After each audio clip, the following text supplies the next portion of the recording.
Hello everyone, this is Week 3, Part 2. Let's go. Part 2, Date. Today, Queen Elizabeth II. Écoutez la phrase et complétez-la en disant la date. Queen Elizabeth II was born on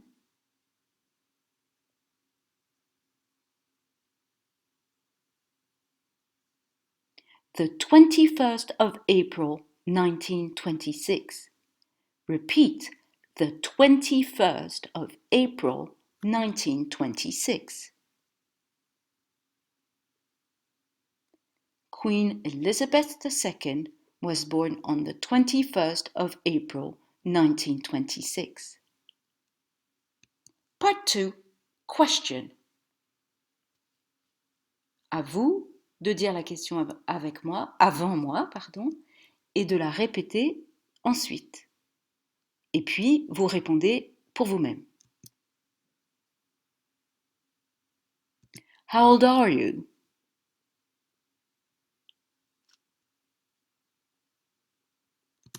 Part 2. Correction. Alors, aujourd'hui, nous avons bien du travail à corriger puisque vous avez fait un exercice de compréhension dans la part 1.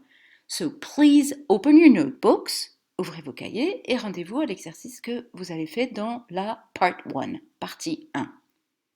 OK? Ready? Alors, n'oubliez pas, avant que je commence, que si ça va trop vite, vous avez toujours la possibilité de mettre sur pause. Hein? Vous n'êtes pas obligé d'écouter cette vidéo d'une traite sans vous arrêter. Ok, on y va. Question numéro 1. Quel est son jour d'école préféré? Son jour d'école préféré est le mercredi. Question numéro 2. Quelle matière a-t-il ce jour-là? Il a anglais, maths 2 fois, technologie et informatique. Question numéro 3. Pourquoi est son jour préféré? C'est son jour préféré parce qu'il adore la technologie et l'informatique. Numéro 4. Quel autre jour d'école aime-t-il aussi et pourquoi? Il aime aussi le jeudi parce qu'ils ont 2 heures de PS et qu'il adore le sport, surtout le basket.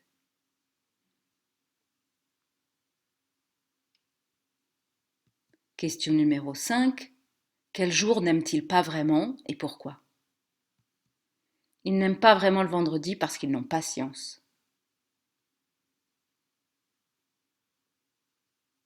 Question numéro 6. Quelle matière a-t-il ce jour-là? Il a éducation religieuse, français, histoire et anglais. Ok, si nécessaire, mets sur pause et nous passons à la rubrique suivante. Part 2, Tasks. Oh, les petits malins auront remarqué que j'ai ajouté un S aujourd'hui. Ça veut dire qu'il y a plusieurs tâches. Mais tranquillisez-vous, il n'y en a que 2 et elles sont petites. Alors, on commence, comme à chaque fois, par Prepare your notebooks. Préparez vos cahiers. Donc, vous notez Part 2, puis le titre de l'exercice, du premier exercice d'aujourd'hui, compréhension de l'oral, Henry's Favorite Day 2. C'est la deuxième fois qu'on travaille sur la journée préférée d'Henry. Puis vous notez ces 5 expressions. Ensuite, nous avons une pause, de telle heure à telle heure. Ensuite, nous déjeunons parce que. Et après, vous notez exercice Book 9, page 145, exercice dans le livre numéro 9, page 145. Ok? Vous soulignez les 3 titres, Part 2, compréhension de l'oral, et puis exercice 9, page 145.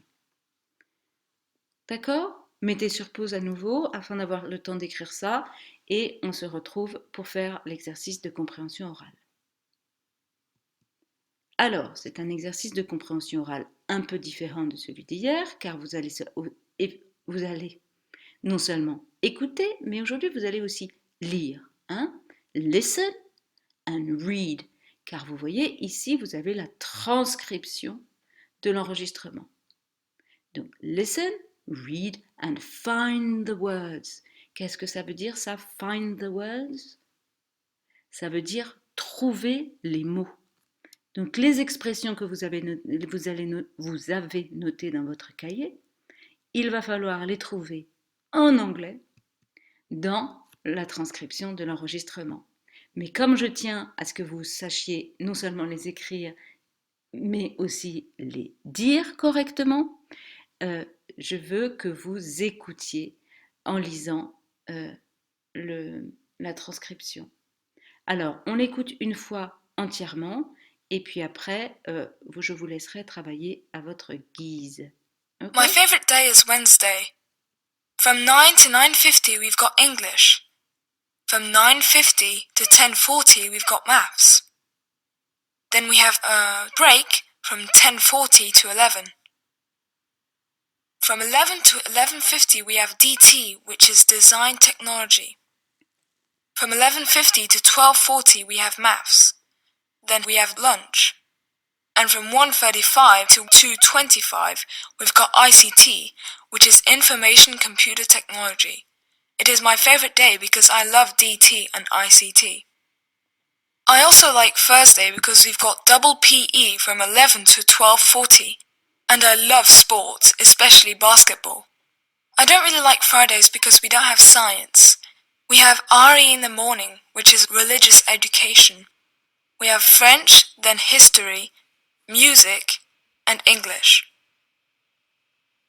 Ok, donc vous allez mettre sur pause pour garder le texte à l'écran et vous allez recopier dans votre cahier les expressions qui correspondent aux expressions françaises que vous avez notées.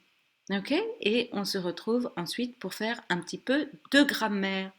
C'est parti. Ça y est, tout le monde a fait l'exercice de compréhension avec les expressions. Alors nous commençons grammar present simple. Hein, le présent simple, nous l'avons déjà vu avec le travail que nous avons fait sur Charlie Bucket. Ok? Alors, observons d'abord des phrases de la transcription de ce que nous a dit Henri. Henri nous a dit I love DT. We have got math. Et we don't have science. Ok? Partons de ces trois phrases-là et voyons ce que l'on peut en faire. Quand on décrit son emploi du temps, on parle de ses habitudes, d'activités que l'on fait régulièrement. Et quand on dit les matières que l'on préfère, on parle de ses goûts. Or, pour parler de ses habitudes et de ses goûts en anglais, on utilise le présent simple. D'accord? Alors, voyons déjà comment il fonctionne à la forme affirmative. Donc, petit rappel, pour mettre un verbe au présent simple à la forme affirmative, il suffit de mettre la base verbale, oui.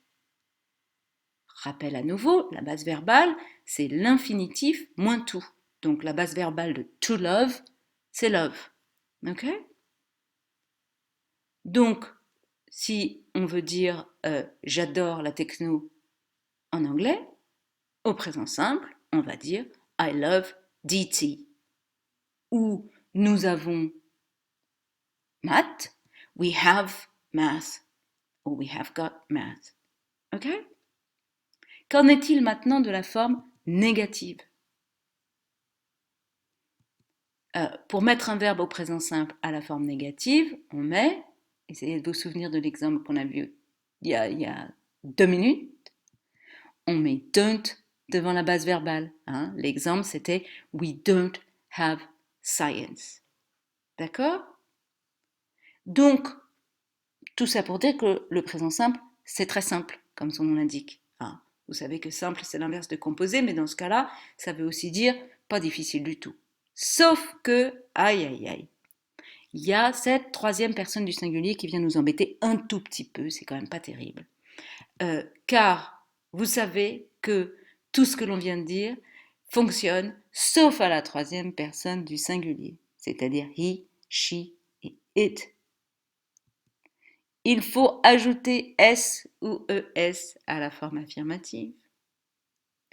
Et on ne met pas don't mais doesn't devant la base verbale à la forme négative. D'accord? Pas terriblement difficile à retenir, mais quand même, pour vous entraîner, vous allez maintenant faire l'exercice 9, page 145 dans votre livre. Ceci n'est pas une faute, c'est de l'anglais. Ici, ça dit grammar, present simple, exercise. Okay, so it's exercise, book 9, page 145. Très bien, je vous laisse faire ça. Il ne me reste plus qu'à vous dire good luck. See you. Bye.